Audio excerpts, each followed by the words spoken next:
A beautiful Saturday morning. Welcome to the program Politics Today on independent television and radio. Today on the program, we focus on the issue that dominated discussions globally throughout this week, which of course is the xenophobic attacks in South Africa, with reprisal attacks in Nigeria, and a couple of reactions across the world. Today, we just go down memory lane to look at where this is coming from, against the background, like someone said back in the studio, that some time ago, we had a similar thing where it was Ghana must go in Nigeria.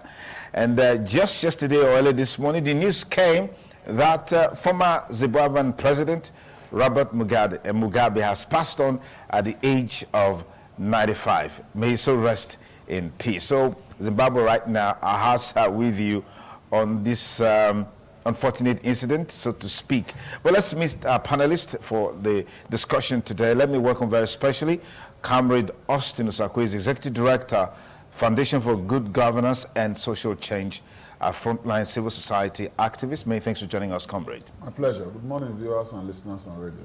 I also want to thank very specially Bishop Osadolo Oche. Is also a member of the civil society movement in Edo State, a public affairs commentator. Many thanks for joining us, Bishop. Thank you for having me. Good morning, viewers and listeners at home. God bless you. Let me also welcome Reverend Professor Benson Osadolo. Prof, many thanks for joining us on the program. Thank you so much. It's my pleasure to be here. All right, let's set the tone for this discussion. Comrade Austin Osakwe, this whole issue bordering on xenophobia in South Africa has been there. So what changed the narratives that it looks like all of a sudden we just got awakened to the fact that this is a real threat that needs to be dealt with? Well, like you said, this is not new. It's been there. We have heard stories in mainstream media and the new media of attacks. Some of them spontaneous, some sporadic, some very well calculated and directed at foreigners living in South Africa, particularly Africans, or the black skin, and even more particularly Nigerians.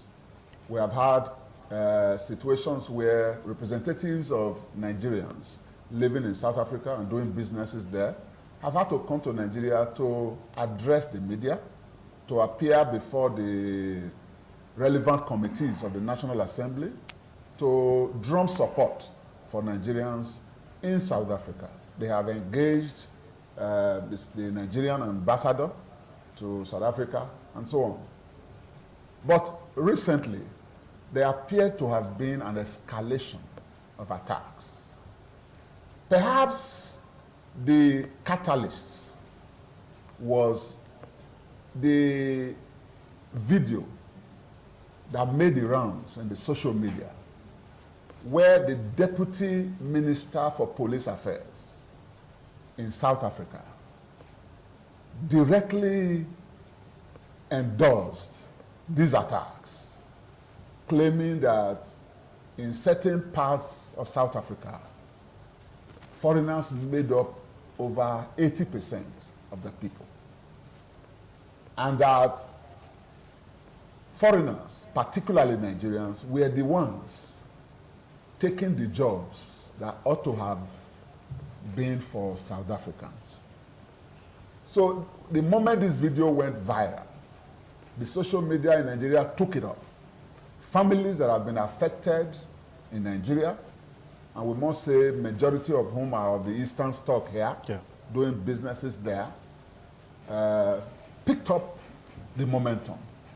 And then, of course, government had no choice than to, for perhaps the first time, go beyond the usual rhetorics by sending an envoy to South Africa and officially condemning these xenophobic attacks. So, yes, it's been there, but in recent times there have been an escalation, and we all are witnesses to the trail of events that have followed this.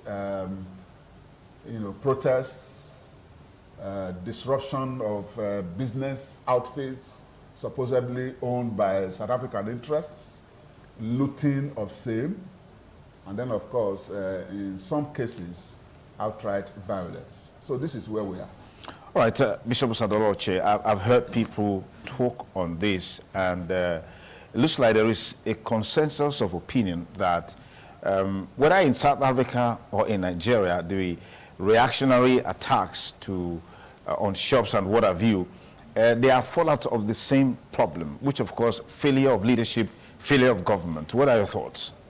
Thank you very much. First, I want to congratulate the great Isama of Benin Kingdom on his 85th birthday celebration that is ongoing. I wish him more strength, good health, sound mind, and to continue to do the good he has been doing to the society. The Lord will keep him for us in the name of Jesus Christ. Amen. Back to your question. Yes. Going back through history lane, because each time I look at Nigeria and look at our history, why government decided to abolish history, it pains me, because we are not allowing our next generation to know what we have passed through so that they can correct their tomorrow. Now, if you go back to 77, 78,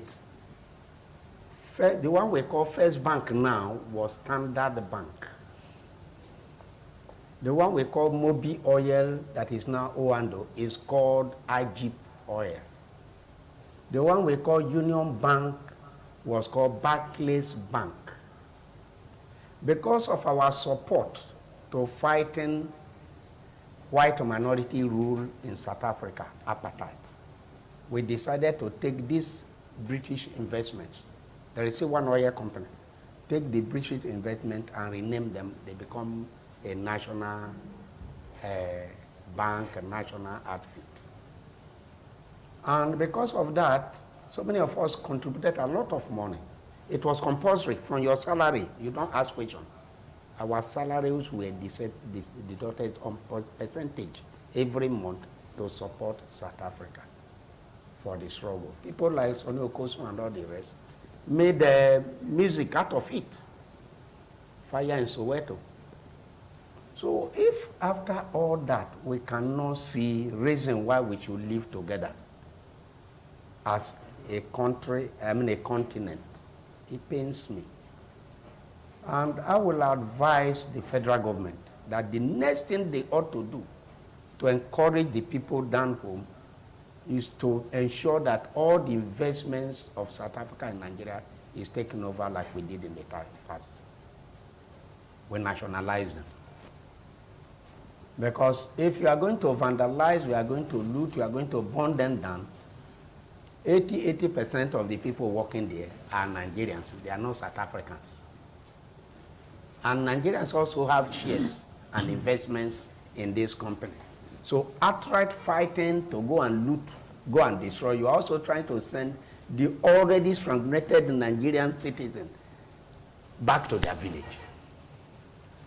So I'm of the opinion, while condemning the act of the government of South Africa, particularly the Minister for Police Affairs, his language was very, very derogatory.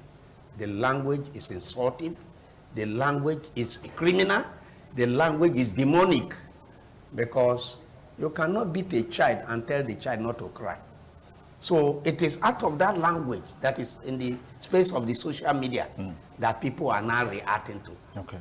Otherwise, if it was coordinated, they have the capacity to block the entrances, the gate, and say, no going out, no coming in. That could have been better. Okay. But this violence came out of what they saw and out of the response of the Minister for Police Affairs. Okay. Again, our government is never proactive.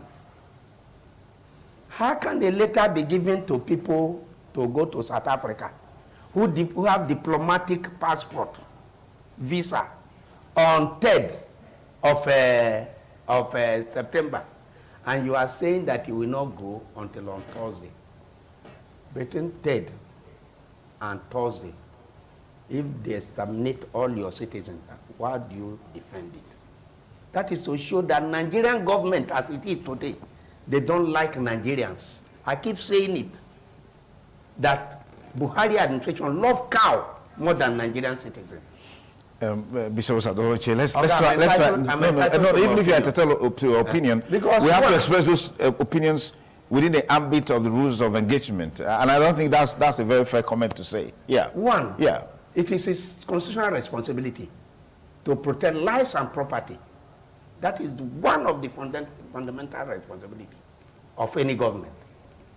They cannot tell you your house is ablaze, and you tell them, I have a conference to attend. No, I have a program to attend. You must find a way. But on this matter, we have seen reactions, we have seen actions taken by government. Yes, we have seen the president boycotting the World Economic Forum for Africa in South Africa and several other activities. To me, that is a talk. I'm talking of physical movements. Okay, let me pause you there for a moment. Our government representatives should be able to go there and express the mind of Nigerians. I mean, an envoy was sent to South Africa. Who was also attacked. Okay, so let's pause you there. Prof, yes, let me get, what are your thoughts? I mean, just looking at all of these issues together. Thank you so much. I'm going to talk as a professional historian, an academic. South Africa, very sincerely speaking, is paradise in Africa. And in 1994, the blacks in South Africa regained their freedom. This year is the silver jubilee of that freedom, 25 years after. Since 1994 till today, xenophobia has been growing along with the influx of foreigners in South Africa.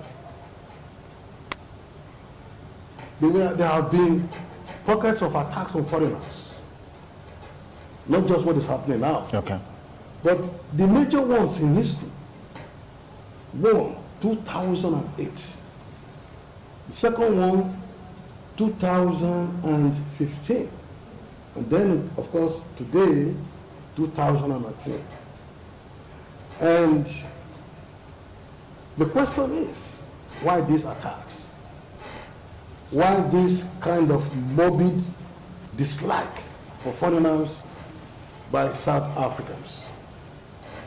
Before 1994, there have been migrants or migrant laborers into South Africa, because South African economy is built on migrant labor.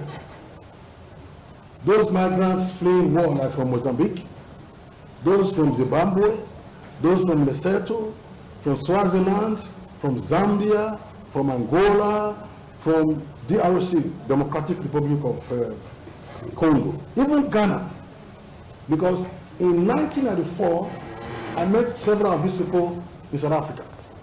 The year that apartheid collapsed, that same year I was in South Africa to attend United Nations Educational UNESCO program in Cape Town. Okay. So I had the opportunity to see Johannesburg and Cape Town, and I was pleased with that level of development. It's real paradise. But the problem now is that the South Africans,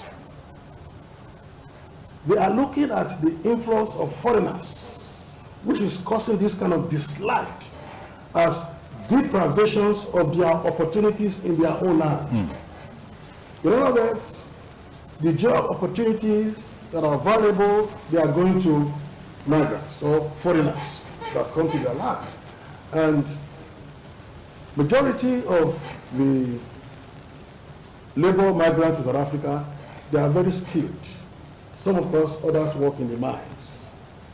But beyond this is the fact that the threat of the increase in the number of foreign nationals in South Africa vis-a-vis the locals, the South African locals, which is creating problems of unemployment, creating problems of settlement, creating problems of housing, creating problems of opportunities for the locals. Okay. And so, naturally, they feel that this is a threat to their very existence. And this their thinking has been further fueled that the remarks and comments made by government officials themselves in South Africa, like Comrade Osakwe just said, you know, the remarks that was made by the Deputy Commissioner of Police, you know, about the number of foreigners in particular settlements, almost 80% vis-a-vis 20 of the locals. So they are beginning to think that something is going wrong in their society. And they need to address it now. They need to address it now. And so, but who are these people that are involved? They are the young people and the middle-aged. Not the elders, not the young ones. They are the young people and the middle-aged. Who are the targets? The targets are the foreign nationals, the persons, key people. Second one, their properties, to destroy their properties. The third one is to also destroy their businesses. In other words, leave us. Yeah. Leave our country. Of course, leave us, leave our country. Let us manage our own paradise in a way that will fit us. Okay. But unfortunately, they also fail to realize that in 1994, when apartheid collapsed in South Africa, the entire world, they look at South Africa as African Renaissance.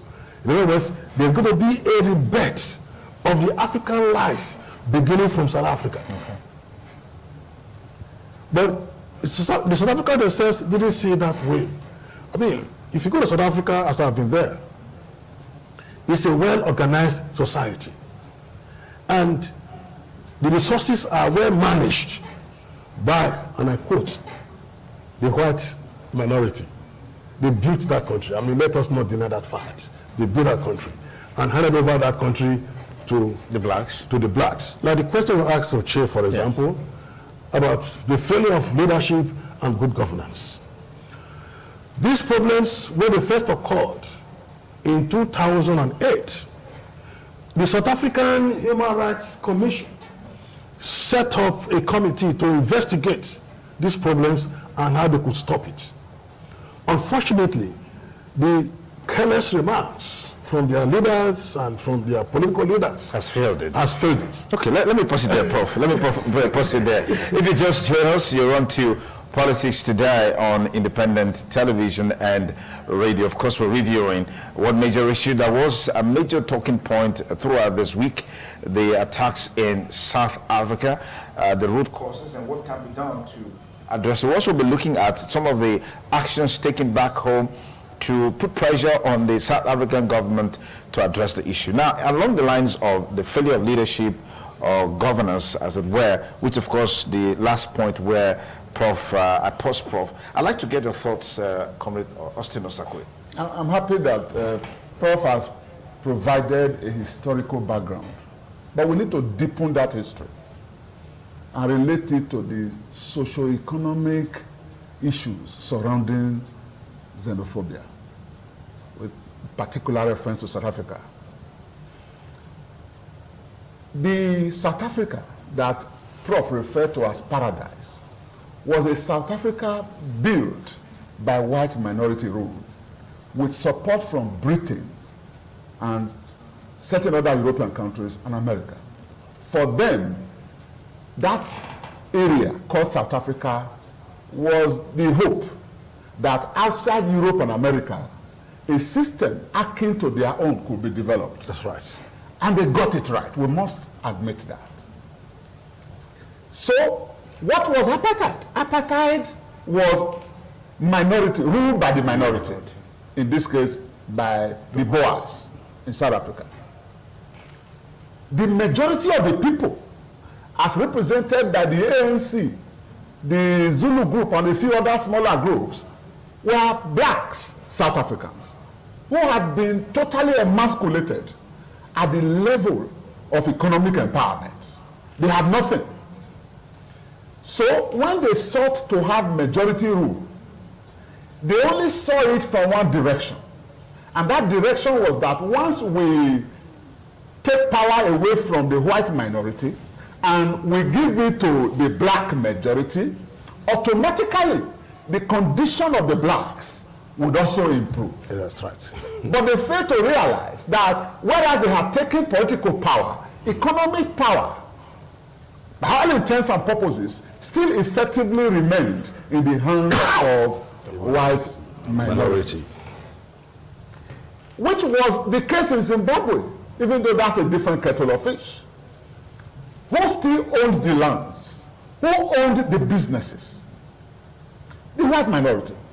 The blacks, therefore, were forced, both in the urban centers and more particularly the rural areas, to rely on menial jobs, small farm jobs, industrial jobs, production jobs, these small menial jobs, small scale.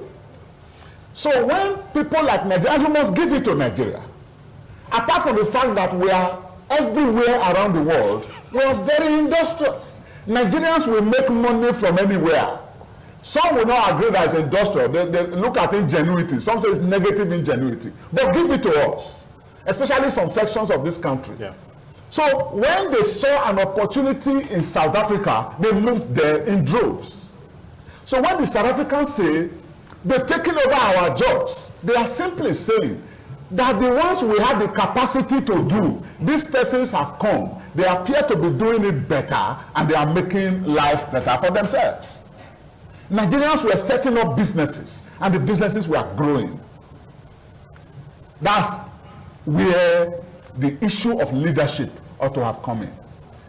When Mandela took power, decided to do just one term in office, and passed power on, there wasn't a deliberate effort by successive leaders up to President Ramaphosa to embark on a restructuring of the economy to achieve the purpose of giving economic power to black South Africans. So they were still hewers of wood. They were still the downtrodden. They were still the proverbial common man. The dream that they had that if we take political power, El Dorado would appear. This paradise will become our own. Was short-lived because it never became a reality. Yeah, that's right. So this is where the failure of leadership comes in. In any case, it's not just South Africa. You mentioned in your opening that about 2 decades ago, a little over 2 decades ago, we had that in Nigeria. Ghana must go. And I have seen videos that are now being recalled now. That's what history does. We are recalling those videos now, where Ghanaians too were granting interviews to media, international media. They are killing us. We need to go back home. Our lives are no longer safe. They were given an ultimatum to go. Because the schools that many of us attended, majority of the teachers were Indians, Ghanaians. In fact, the sciences were dominated by the Indians. We also at that time felt that the problem we were having were the foreigners, and we also asked them to go. I do not have a problem with South Africa coming out fully by way of policy to say this is the number of immigrants we can accept. This is the category of immigrants we can accept. What I am against is where government folds its hands and does nothing, gives underground endorsement to a ragtag army, to an army of unemployed youths to begin to attack foreigners. They blame the failure of leadership on foreigners. That's what happens all over Africa. It's an Africa problem. It's scapegoatism. We fail, we are looking for a scapegoat. We are pointing fingers. The videos that I have seen coming out of South Africa may spell doom for African unity. While in one breath we are saying that the world has become a global village. There is ECOWAS, there's SADC, and so on, different groups in Africa African Union are moving towards unifying, economic integration. Yeah. We're even looking forward now to having a single passport regime for the whole of Africa. And while we are pursuing that, while we are sermonizing and proselytizing on these principles, we are endorsing a system that is pushing towards individualism, is pushing towards closing up borders, is pushing towards restricting the movement of persons across borders. Because free movement of goods and persons is at the heart of economic integration. Absolutely. And we are moving away. And it is sad. Okay. It is sad that South Africa is the one taking the lead. Because apart from Nigeria and Egypt, because these are the three powers, in fact, they call them the tripod. Africa actually rests on a tripod in terms of the future economy, future boom of Africa. It's Egypt right there in the north, Nigeria in the west, and then South Africa right there in the south. South Africa has set a very dangerous precedent. And I am already seeing at the highest level of government. This morning I was watching a video where the national chairman of the ruling party was already calling on government, federal government, to nationalize South African companies. businesses. Yeah. Yes. Yes. And you can't fault that. Yeah. You can't fault it. Yeah. Because let's face it, the same South African business interests are in Nigeria repatriating billions of dollars on an annual basis. And then the many jobs, the small scale enterprises that our own people go there to partake in, you see that as an offense. Okay. So there's an opportunity Yeah. to either let the situation degenerate or for new statesmen to emerge, because nature scatters in every generation. Men and women who must rise up and take up the destiny of their people in their hands and turn their lives around. It is opportunities that give birth to them. And this is a perfect opportunity. Let me just add something, Sonny Duke. You see, in the case of Nigeria, the trend that led to the issue of expelling foreigners was the austerity measures of that particular period. Nigeria was having some economic challenges, and we felt the burden on the country was the problem of foreigners. Yeah. It was not just the Ghanaians alone. And what did the Nigerian government do? They asked the foreigners to leave. They gave them deadline. And they also told them, this is the amount of money, no matter the amount of money you have made in Nigeria for the past years, this is what is allowed by you to take away. Nigerian government did that. Yeah. I remember, as a young boy then, I read about ships that were built at Tekan Island to move those who want to go by sea. By sea. Those to go by road, lorries and trailers, etc. Now, back to South Africa. I'm aware from my own investigations that in Nigeria alone, there are over 140 South African businesses. Oh, yes. In Nigeria alone. Yeah.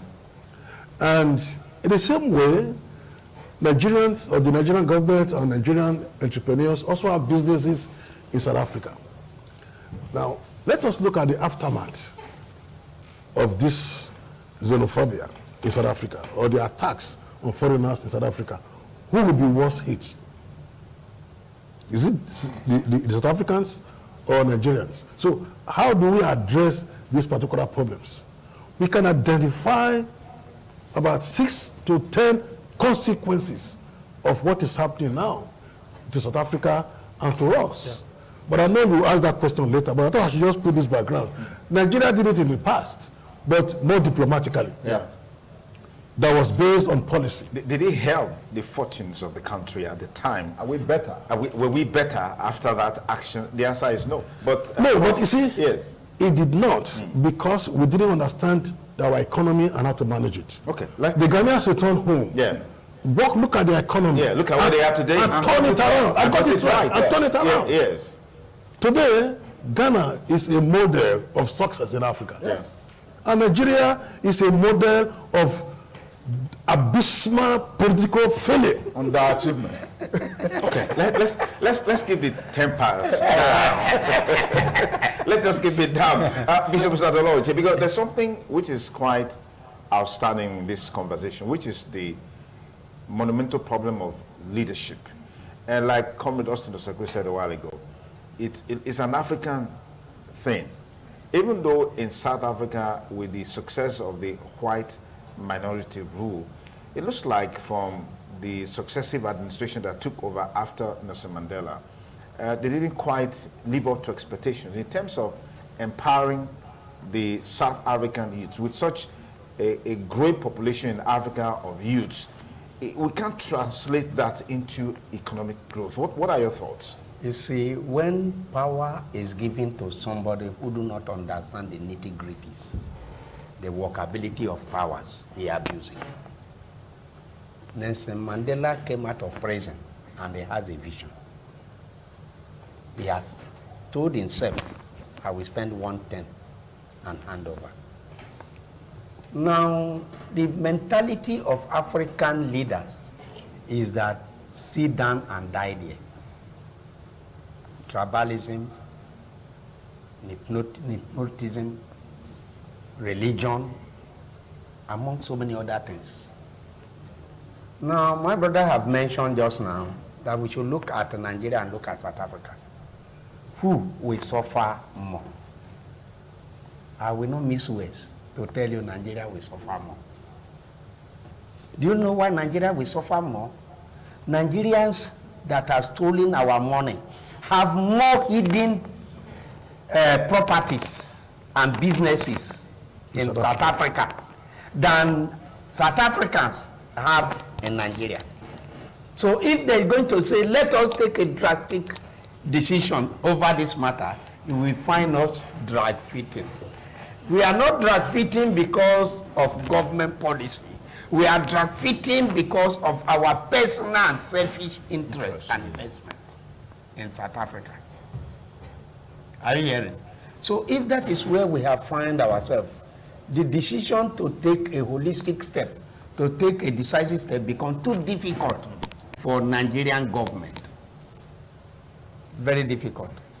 So the only appeal I have is that they should find a diplomatic way of resolving the matter.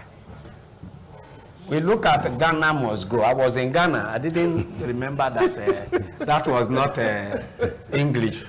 So I was asking somebody, I said, how much is this Ghana must go? And he was looking at me. He didn't know what I was coming from.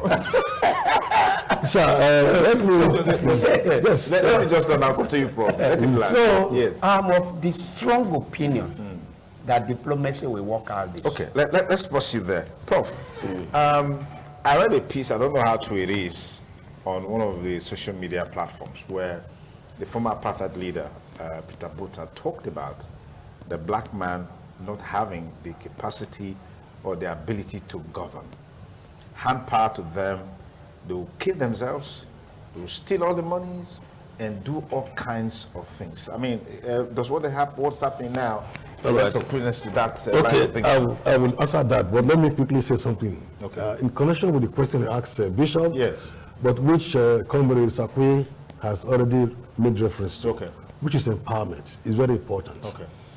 I thought that the African leadership of ANC should have, from the very onset of regaining power in 1994, come out with first an educational policy to make education free, at least up to university level, for all South Africans.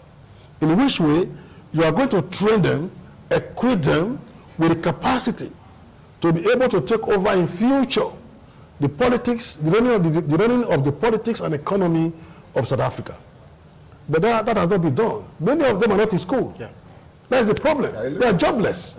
They're not in school. And so those who go there to acquire education and get the good jobs, they get jealous. The other one is the economic policy. Economic empowerment is also very important. The African leaders in South Africa must invest in their people, not just the politicians alone. Okay. So return back to Pete Botha, who made that statement. I read it, and I had to go and investigate whether it is true, to check the records, to check the archives, if actually he made that comment. He did. And that is the impression that the average white man has about African people, that we are incapable of original thinking and creativity, that the African mindset is a problem to the African himself. Now look at Africans.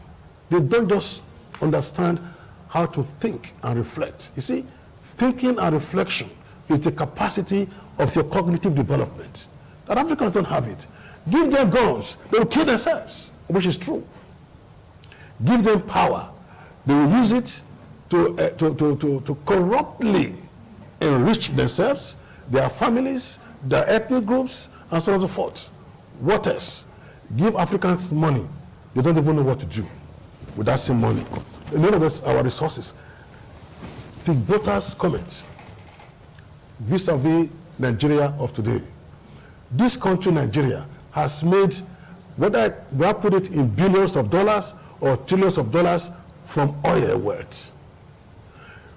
We have no basic pipe-borne water to show for it, to drink. We have no electricity to show for it. We have no highway road, highway expressway to show for it. You can't travel from Benin now to Abuja. How will you travel by road? We don't have it. So there's a fundamental problem with all of us who are Africans. And the earlier we address these problems, the better for us.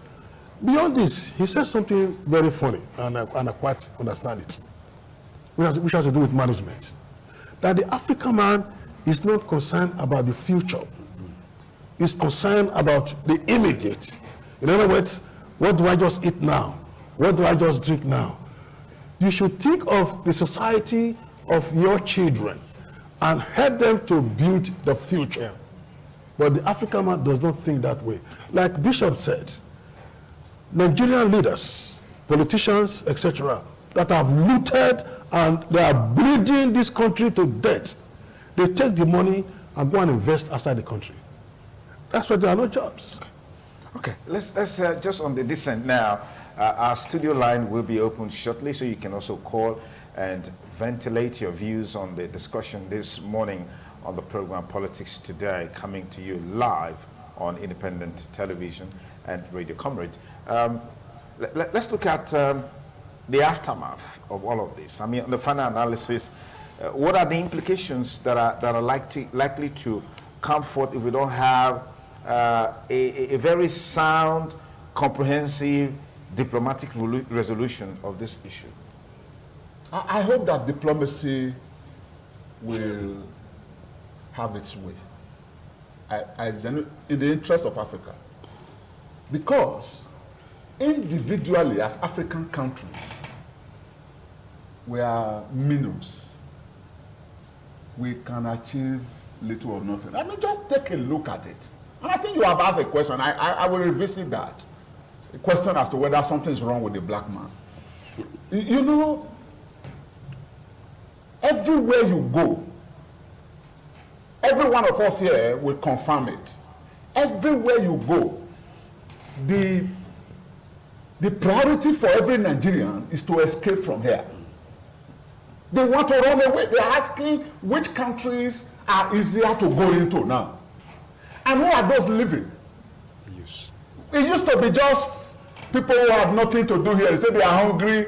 We're talking of medical doctors, academicians, yes, professors, yes, bankers, even those who are retired from service. Professionals across the field are in a hurry to leave the country. Something is wrong. It's no longer an argument that, people don't get food to eat, they are looking for greener pastures. It's more than that. A situation where in broad daylight, people can be stolen. I don't want to use the word kidnap anymore because it doesn't quite paint the true picture. They just steal people. And they hold them to ransom in broad daylight. It doesn't matter how much you are making. What is important first and foremost is security. Yeah. I have walked the streets of Europe and America. I have had cause to wake up from, about 12 midnight in Arlington and stroll to Walmart to go and buy things to cook. This is how it is there. But here, you sleep with only one eye closed. Even that one that is closed is twitching. You are not sure of the next moment. So come back to what exactly is the issue. Because if we don't get this right, yeah, what we mean is that we'll be working at cross purposes. We have disparate groups in Africa that cannot hold their own, yeah, and therefore cannot cater for their citizens. That was the essence of moving towards economic integration. Why is Nigeria a destination point for investors. If you go to Abuja, Lagos, and every other place, the Chinese are all here. They are moving in. Other countries are moving in to come and compete because we have a huge population. Even though up till now, if my children ask me how many we are, I can't tell them because we don't know. We are exactly. But we can keep guessing that we're about 200 million. Okay? Depending on who you ask, you get a different figure. But having said that, sir, what is wrong with the black man? For Nigeria, I can speak for Nigeria. It goes back, I think, into our history. I've had time to philosophize on this, to do my own private study on this. It was either that something was particularly wrong with the black man or something was wrong with how we came or the structure that we operate. And I think that to say something is wrong with the black man would amount to calling God a liar. Because God created a man. From the man, he created a woman and said his creation was perfect. He didn't say white was perfect, black was not. So that argument will not hold. However, if you go back to our history, the kind of life that we lived, the feudal system that we ran, the monarchical system that we operated, it's all about one man. Calling the shots. It's all about one man. The system we ran was that in an entire community, we all had allegiance to one man.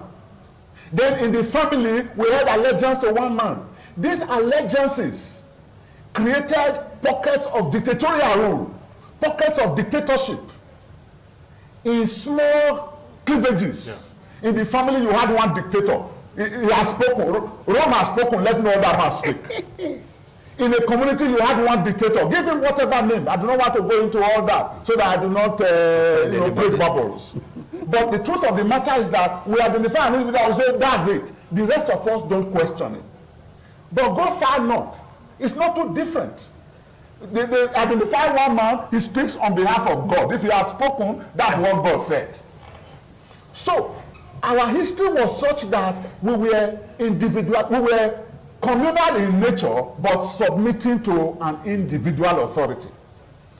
The tendency, therefore, is that when we are working, we work for self. Every other person surrounds to the other one. Nobody is questioning. In these other communities that we are talking about, which is all about democracy, that brings about good governance. It says democratic good governance. Over there, the individual is not allowed to amass for himself. It is not for nothing that we still have names like Obanyato, Obanyagbon. It's not about the Oba. Yes, it's the center of authority. Yeah. It is that everywhere you go, this is replicated all over. Yeah.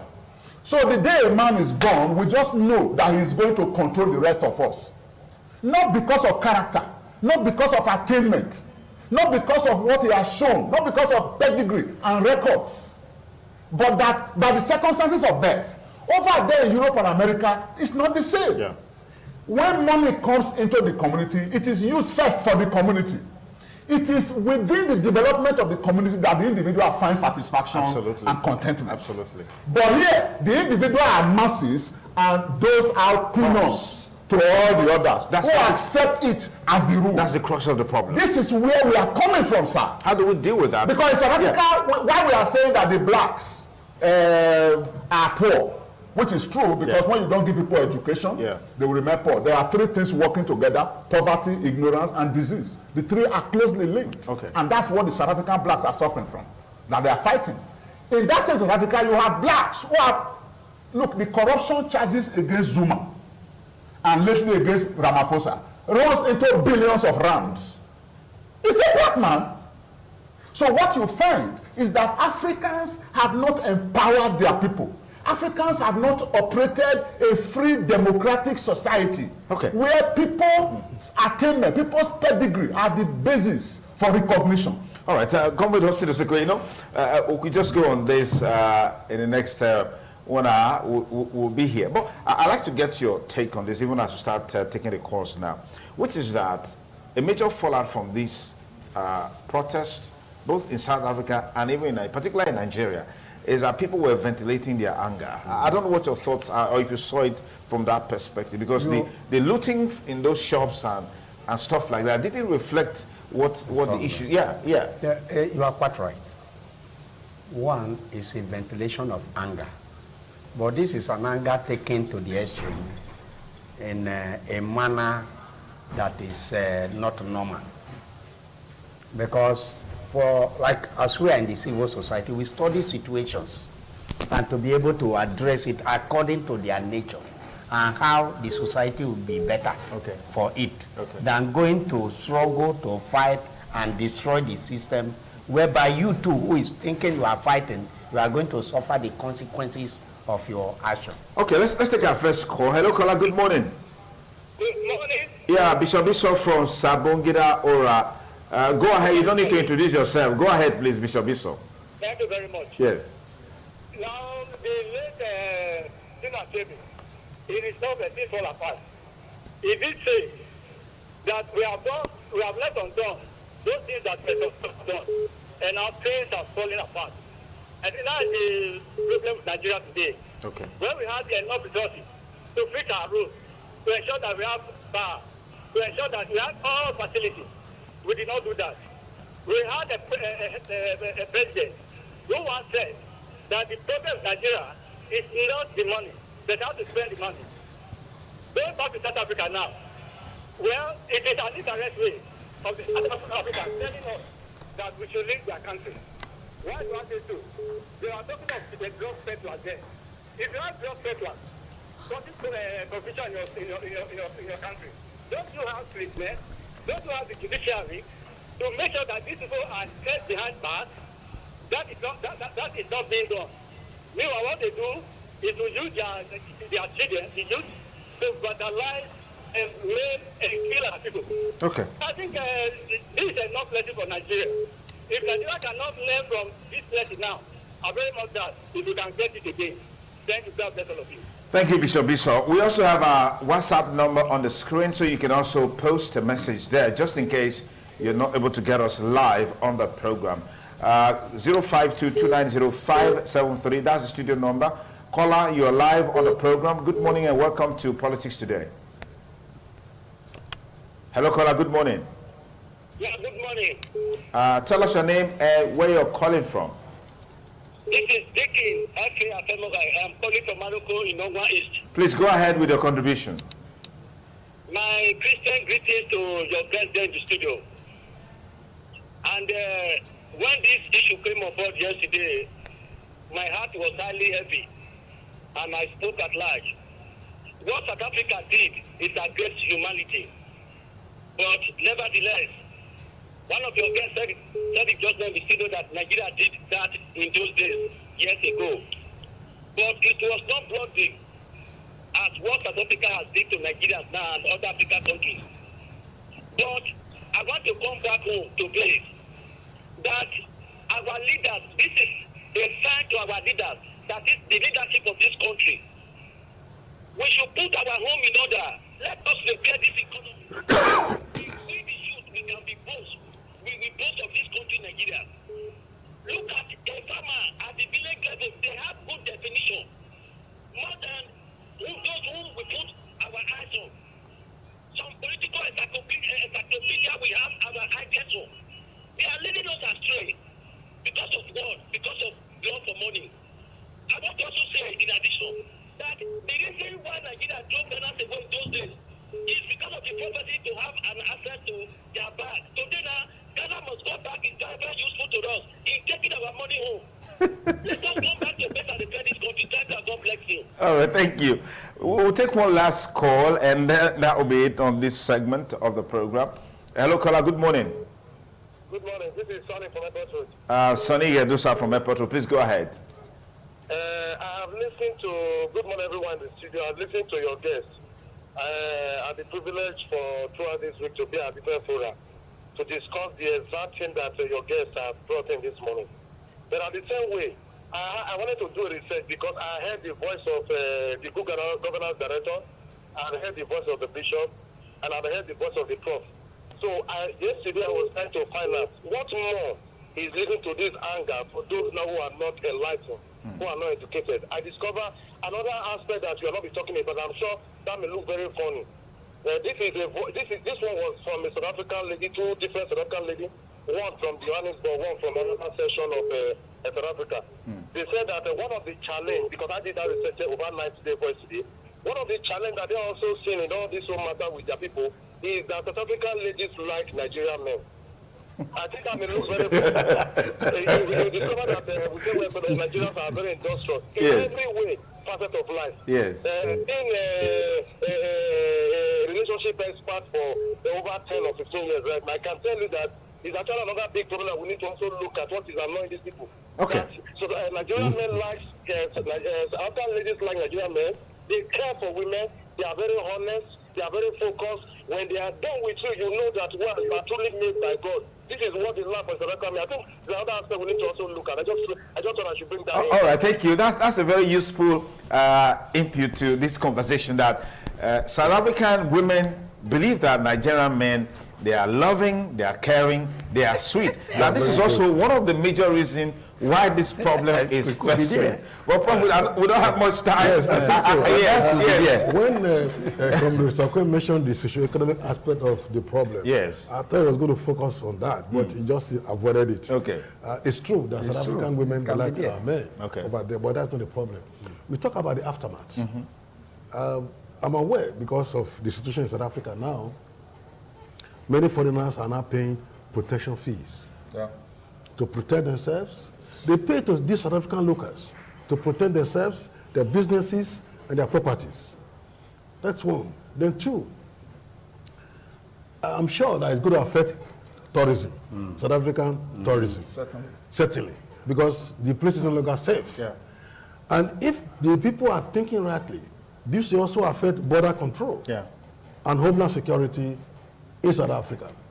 Beyond this is the issue of bilateral relations between other African countries and South Africa. Mozambique, Zimbabwe, Zambia, Lesotho, Swaziland, of course Nigeria and Ghana. There are those who are established professionals and career persons in South Africa. I know of colleagues who are professors in South Africa and who are doing extremely well. What are you going to do to them? Are you going to say because this has happened, therefore others have to move? Certainly not.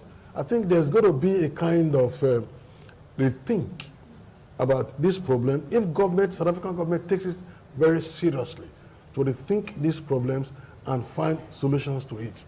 South African business is a lot in Nigeria, so they can't afford to lose it. All right, our time is up. Certainly would have loved to continue this conversation, but I want to say big thanks to everyone that made the show a huge success. Just like our last caller mentioned, there's no going against saying the fact that one of the major reasons for this semi-hatred for Nigerians in South Africa is the fact that they also complain that Nigerian men are taking their women. But the women are saying Nigerian men are sweet to be with. They are fun to be with. They got it all made up in one. And when you have an encounter with a Nigerian man, your life will never remain the same again. You can't blame anyone for that. You just need to sit back and do your homework. Big thanks to Comrade Austin Osakwe, Bishop Osadolo, thank you very much, Professor Benson Osadolo. Thank you. And I want to say big congratulations again to His Excellency Sir Chief Dr. Gabriel Osawawu Igbeneghu, CFR, our Chairman Managing Director, on the occasion of his birthday tomorrow. All road leads to St. Gabriel the Archangel Catholic Church, Sapler Road, for the special birthday mass. And then on Wednesday, the 11th, next week, that will be the D-Day at number 1 to 13 Okada Avenue, GRA, Benin City, for the early morning due interdenominational church service. And we have that already. Important dignitaries from across the world are coming into Benin City. The Alafin of Oyo, Oba Lamidi Adeyemi III, is already in Benin City ahead of the Isama's 85th birthday anniversary. And many more important dignitaries across the world would definitely be coming into Benin City. You know, usually at this time of the year, Benin City become a mecca of some sort. Hotels are fully booked, and there's just some big and huge economic activity going on in the state. So big congratulations to the Isama himself. That's our show for today. You can watch this program on our YouTube channel. Go to YouTube, search for itvradioNigeria.com, and search out for this video. You can post a comment there. We thank all our crew members that made the show a huge success. Have a great weekend. Bye for now.